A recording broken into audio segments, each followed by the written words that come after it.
We are going to talk about a Gophers win versus Michigan It's a State. It's a win, a win. win, a win. It's a win. We'll talk about why it's ugly, why it's questionable, why it was not fun to watch whatsoever, but the Gophers get a win in the scoreboard. We're going to dive into the Michigan State game live postcast here at the Gopher Broke podcast.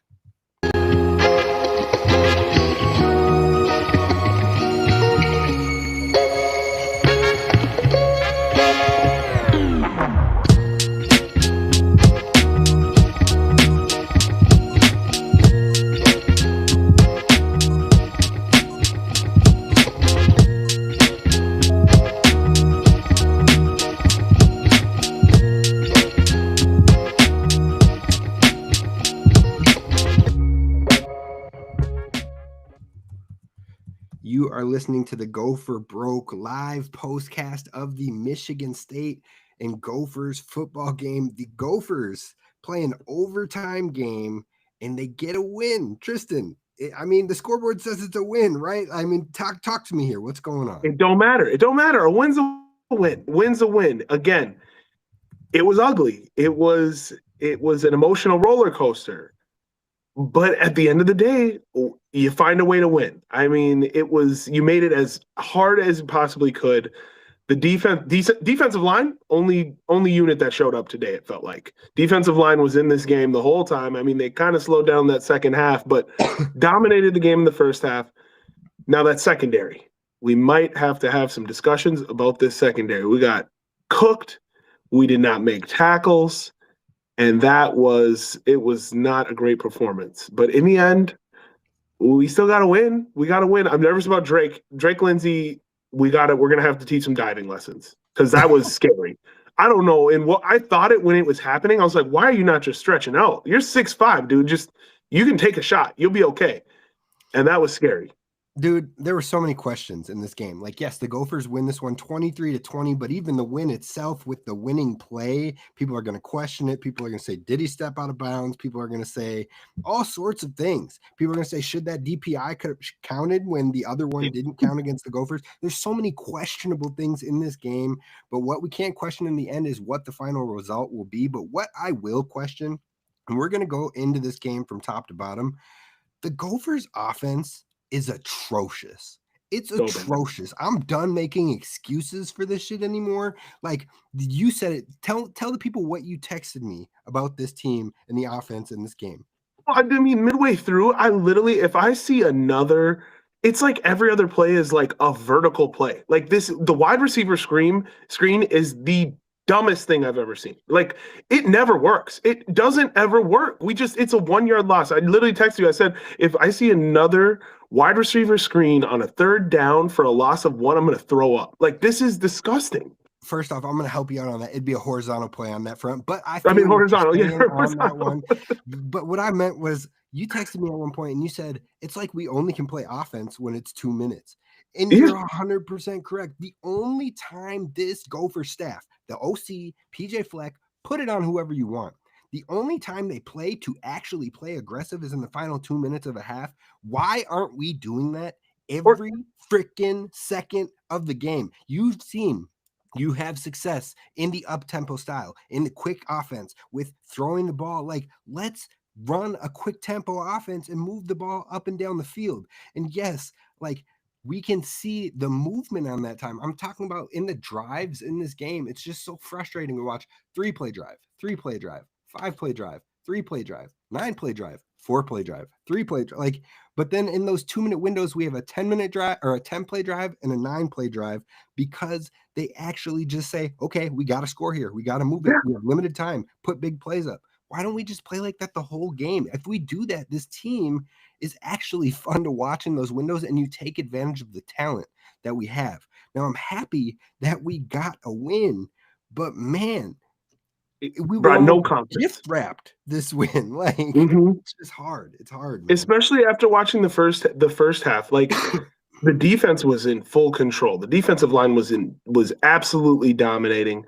The offense was sluggish when we started out, but like we said, that 2-minute drive, you play so much better when you're just taking shots. Just run. I don't know. Maybe they just need to go flip over and find some like air raid offense and just be like, hey, this is what we do now. We're just gonna force this until it works because we'll luck into a touchdown if we did that. Like I don't know what we have to do. We do have to full reset because, like you said, this was a win, but it garnered zero confidence in going forward.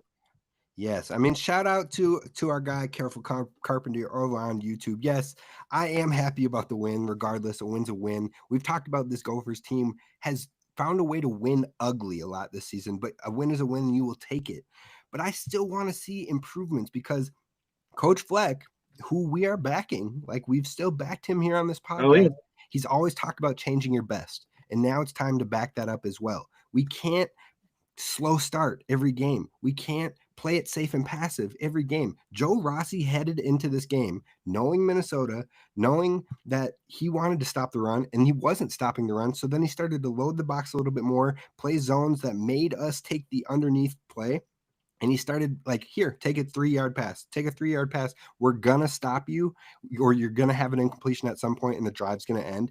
And Minnesota kept taking it. And then we kept going either 3-play drives, 4-play drives, and what have you. Like, we did exactly what he had designed up for us to do. It's just we ended up getting the right timing on 1 or 2 different drives, and that was it. Yeah, this is kind of just because you mentioned Joe Rossi. Do we think that there's a real world, and I'm only saying this because I know somebody commented last week on the show about Joe Rossi kind of taking the reins as head coach there? I think that might be real because that guy was getting a lot of camera time on TV. I think it would only be in the interim. I think with this loss, they probably maybe fire their coach, and then Joe Rossi could step into the interim. And with that, if he balls out, maybe he can either step in or find another opportunity to be a head coach. But I did love the shine that he was getting overall. Still, Yeah, no, that's good. And that was that was kind of a tangent. But to go with the comments, a win is a win. I'm ecstatic. That was awesome. Like it was ugly, but it's Big Ten football. Like it's gonna be ugly, and sometimes you got to win barely with a couple of calls going your way. Absolutely insane. They picked up that pass interference call. It wasn't a PI. It was not a PI. It was a horrible call. Insane that they just picked it up, though. I was like, if this was against us, I'd be livid right now. You can't just pick up a penalty. And then on the flip side, we get a DPI call to end up letting us get in. Crazy. That was insane that they picked that up. Definitely a sequence that the Gophers need to thank their lucky stars for. But again, we'll take it. But I want to talk about the defense a little bit. We talked about 7 sacks. You love to see that. Awesome. Kerry Brown, a number of huge plays in this game. The linebackers, I want to give love to Maverick Baranowski, Devin Williams. Both of them are so consistent. Devin Williams had a sack. Maverick Baranowski had a sack.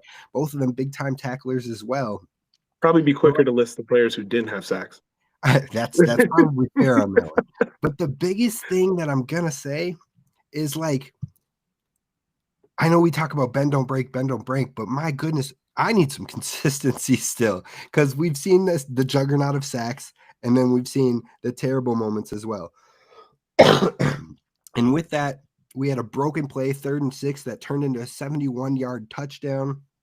We gave Michigan State's offense their most yards that they've ever had on the season, and they've played teams like Youngstown in Western Michigan, and they gave Boston College 42 points, and yet we still gave up the most yards. So it's just like, I think there's still things we got to find ways to clean up if we want to finish this season strong. Like, yes, we're 6-2, or 6-2 right now, and we love that. I'm 6-3? No, yes, Ohio State, Iowa, and Cal. Yes, 6-3. Yes, 6-3. 6-3 right now. I was going to say, wait, 10-2 is off the table. We took 10-2 off the table last week. We already established that. We're 6-3 right now. You're going to play Oregon. I'm not going to put the hopes on that one, but you have every opportunity to win the last 2 games, but not if you can't clean it up. If you can't clean it up, it's going to be a rock fight, and it could be ugly wins, ugly losses against Northwestern and Wisconsin. But that's where I'm like, okay, we got to start to put these things together because we want to win those 2 games, right? And get to like a 8-4, and then hopefully have a decent bowl game and try to get a 9-win season again. But in order to take that route, you still have to clean up the ugly up and down parts of the defense. You got to take away the mistakes more. You got to clean up the offense that seems non-existent except for in the 2-minute. We got to find ways to help this team elevate, and those are the things that I would love to see. Now, shout out to Anthony Smith, absolute dog, multiple sacks, bro. looked like he got hurt in this, and then all of a sudden came back, and everybody breathed a sigh of Gary, relief on that one. Gary Brown did the same thing. Yep, Everyone just kept going down, and they'd be like, nah, shake it off. Yep. So overall, I mean, there's definitely some glimmers of hope, but again, it's an ugly win overall. So how are you feeling knowing Oregon's up next, knowing we have a bye week? You're Mr. Positive. What needs to happen in order to give you hope? Look, we got a bye at the perfect time. Coming off a win at home feels great. Everyone's going to get healthy. Maybe Darius Taylor's back if Darius Taylor is still playing football. I don't know what's happening with him. I'm assuming he will be back. He's hurt, obviously, and we'll see what happens. I mean, we got 2 weeks to get him right now. I mean, he's gonna be digging into the Oregon defense already next week. So 2 weeks of Oregon prep, anything is possible. Never say never. Yeah, I feel you.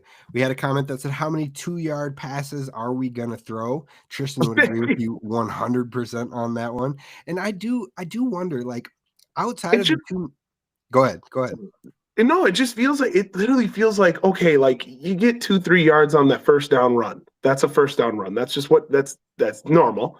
But then automatically we go like, okay, wide receiver screen, get nothing. And now we're 3rd and long. And of course, we're not going to pass it downfield on 3rd and long because that would absolutely be insane.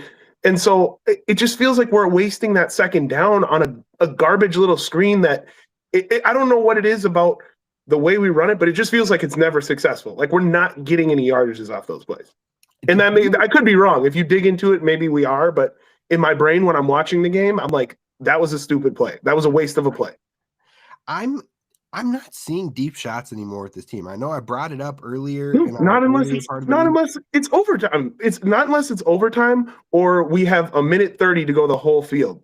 And Drake sits in there like looks confident as hell too. And if it's like we're not watching the same quarterback sometimes when like me and PJ, because when he's in that position and all the pressure is on him, he stands up. He's like, okay, let's make some plays. He looks confident. Like, did you see even in overtime? Like, he was looking at every single read and making a decision. And then even the one he threw out of bounds was like, okay, I read through all my reads, still have time, but hey, like, he's confident. If that's my quarterback, second down, first down, I'm not scared to let it fly down the field. Like, if he misses him, he misses him. He doesn't turn the ball over like crazy. So let it fly. Yeah, I agree with you because the thing that's really starting to irk me a little bit is seeing the other teams have what feels like more confidence in their guy than what we're showing in ours. Like this was a new first-time starting quarterback for this Michigan State team, and they're like, yeah, dude, you lead us to the promised land. We don't care this is your first game. Go get it. And they let him throw the ball 28 times. He had 300 yards passing, and they were like, we believe in you every second of the way. We don't need to run the ball a million times. We don't need to do all this. Like they still ran it 41 times, but like it didn't feel like that because they're like, find a way to get a play. You're our quarterback. And I feel like we are leaning more and more away from that and more into our offensive coordinator needs to create the perfect plays that will move our offense, and our offense isn't moving. Can we start to trust our quarterback again? Because we do it in the 2-minute. You say, play fast, go fast, see what you see, throw the ball, hit it. And we play our best ball of the entire game in those 2-minute first half and second half windows. So like, why aren't we trusting Drake Lindsey as much as I feel like we should? It's almost like we're playing with I don't know how to describe it. We're not playing like we have nothing to lose. And that's what we play teams like we looked at like when we played Cal and the confidence they had in their quarterback with Cal, which he's awesome. The confidence that they had at Michigan, they have nothing to lose. They're like, hey, if you go out and throw 4 picks, who cares? Like we're 3-5, it doesn't matter. But when you have that mentality, it is completely. Are we still live? Yep, you're good. My recording just cut off. That's fine. Oh, I'm sorry. But when we play like we have, I'm so sorry. My recording keeps cutting off and it's throwing me off. I don't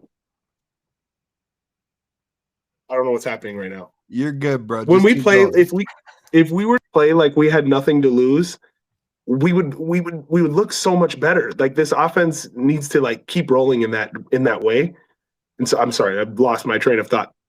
No, But those teams were playing like Michigan. They're like, hey, if you go and throw for picks, it's not a big deal. Like, who cares? We have nothing to lose. We just need to find success. We need to create success, and we need to think about it in that same mentality. And obviously, like we have something to lose. Like we want to win. We want to win 8 and 9 games. But like, if we don't shift our mentality to like, hey, let's just see if we can get more. And the worst case scenario is we win 7 games. We win 8 games. It's not that serious, but like we're gonna have Drake for this many years. Let him take some shots downfield. I would rather him throw for 400 yards in a loss than play super conservative and barely scrape by in these wins and not have any growth come out of it. And that's the biggest thing is the growth. That's what I want to see because, again, I would love to see an 8-win season this season.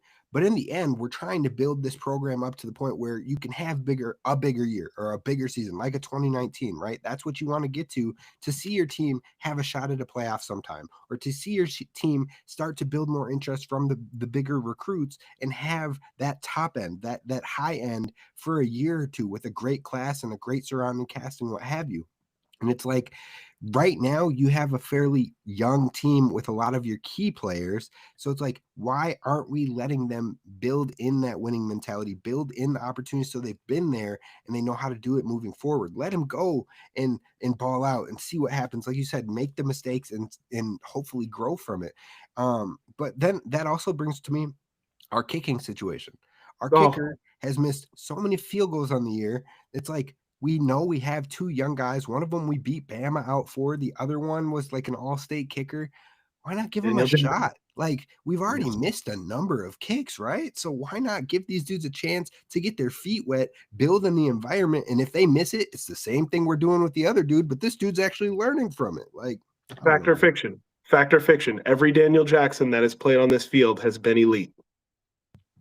Facts, straight facts. Okay, I'm just saying. If I had a Daniel Jackson on my roster, I'd be wanting him on the field.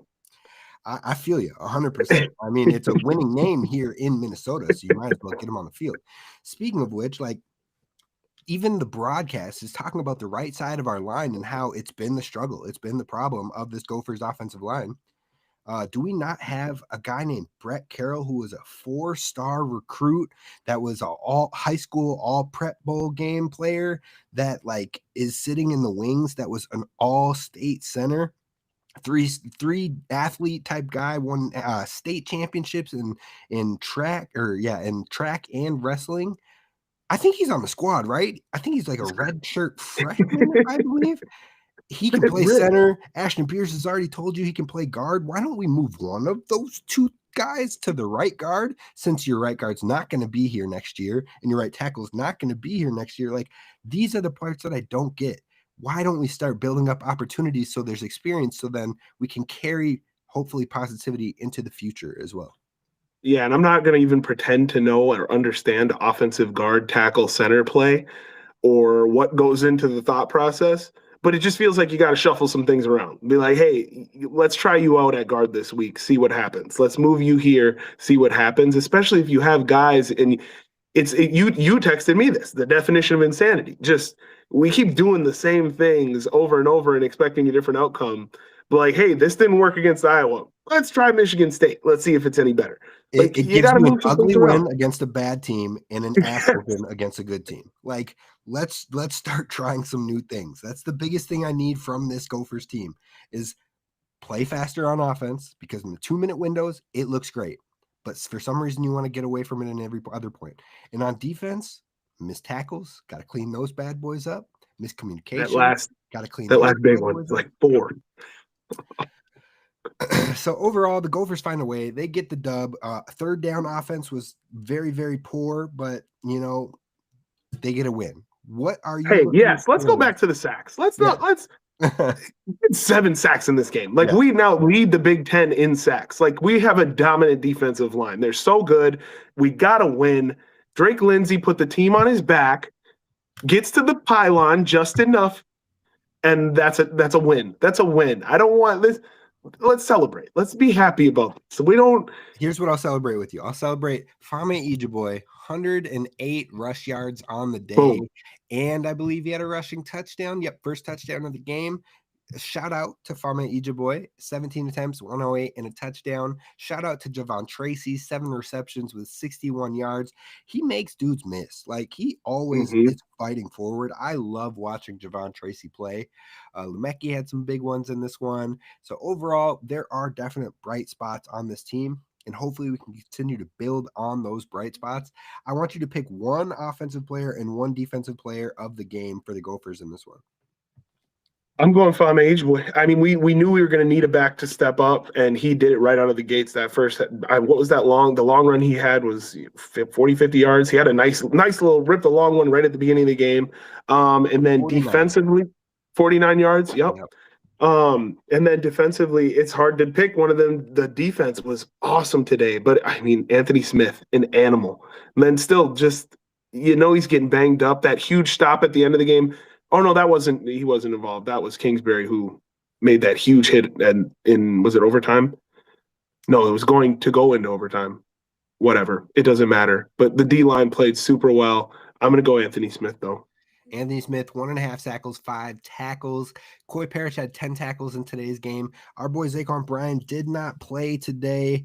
And I know that I believe he had an injury earlier in the week. I think he's still coming back from it, but he wasn't on the injury report. So we'll see what happens with that. But overall, I think he'll be back sooner than later. Now they have a bye week. Everyone can get right. So he'll be back out there and hopeful to help some of the secondary coverage, because I do think that was the weak point of this game, was that secondary coverage, obviously giving up 311 pass yards on this one. Nestor gave up some big plays. Johnson McMillan actually held down for a lot of it, so you love to see that. Yep. But I think that the biggest thing is, like, the Gophers defense just needs to find ways to get off the field faster. I think they gave up a lot of, we talked about second and long, turn second and long into third and shorts or first downs. If we can clean up those things, that dramatically cuts down the yardage that Michigan State was able to put together in this one, and you probably stop a few different drives. On the flip side of it, go ahead. Mm-hmm. No, I was just going to say, defensively. I mean, when you do look at it, I mean, they had 3 huge plays that we just got beat on. There's the one where, Coy got beat over the or he, didn't see the guy coming up the sideline, and then that 80-yard run where Coy had to chase him down that we just missed tackles on. But even those couple of big monster plays that they scored on, even that kind of probably puts this out of an overtime game, and it's still it's still a 17 to 10 win, but those are big things that got to get cleaned up. Well, all in all, we also got gifted a couple missed field goals on their side too. So yes, that's true. It's an ugly game between teams right now, and luckily Minnesota was able to win ugly. I mean, that's kind of the best way to put this one. Overall, shout out to Sam Corbin, who just gave a comment saying congrats on the win. Overall, both teams got a lot of things to clean up, and I think they can in the bye week this week before they head to Oregon. Now, that's not me saying they're going to beat Oregon, but hopefully they can find some ways to clean things up, give some hope versus Oregon, and then get it right in the final 2 games of the year, and hopefully finish with 8 wins to end the season. We've got a comment over here. Yep, we pulled it off. Offense needs to be consistent with the passing. Agree 100%. I think if they play a little bit faster, we'll start to see that, just like we saw in the 2-minute drives, but we'll see if the Gophers lean into that. Any final thoughts as we kind of start to wrap up this live postcast? I can guarantee that this time in 2 weeks, no team will be more prepared to play Oregon than the Gophers. I don't know if you can guarantee that. No, they'll literally be the only team game planning for the Oregon Ducks that because week. they're the only team prepping for Oregon, is what you're saying. That's what I'm saying. I can guarantee they're going to be the only team, most prepared team. Look, we learned versus the Iowa fans that we have to clarify things. We can't infer jokes or anything like that, because people don't. It goes right over the top, and then we look insane. So I needed to be sure to clarify on that one. I let you know when we started this podcast that I'm okay with looking insane. I don't care. All right. Well, in the end, the Gophers get a dub. There was some coaching question marks in this one. There were some missed opportunities left and right on both teams. But in the end, it's a W in the scorebook. The Gophers head to 6-3. They can still get 8 maybe 9, but I'm not holding my breath on that one. Don't know. Wins Never say on the never. season. And then we are officially bowl eligible. It's there, Tristan. We are bowl eligible. We're playing in another bowl game. And we know the Gophers get it done in the bowl games. So hopefully you will stick around, hit subscribe on the Gopher Broke podcast. We do live postcasts after every game. And then we also put a show out once a week talking strictly Gophers football. We appreciate y'all for listening. Hit subscribe, and we will see you next time. Roll the boat.